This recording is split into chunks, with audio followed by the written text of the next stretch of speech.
With Labor Day on Monday, thousands of people nationwide, including dozens in northern Illinois, used their voices to raise awareness on workers' rights.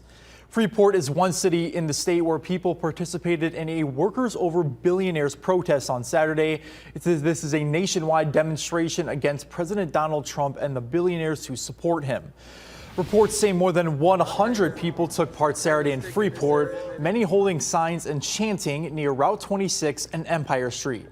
One participant, Lynn Feller, says today's protest is a small part of what's happening in bigger cities nationwide, including Washington, D.C. and Chicago. Feller adds they often have these protests in Freeport because it draws in familiar faces.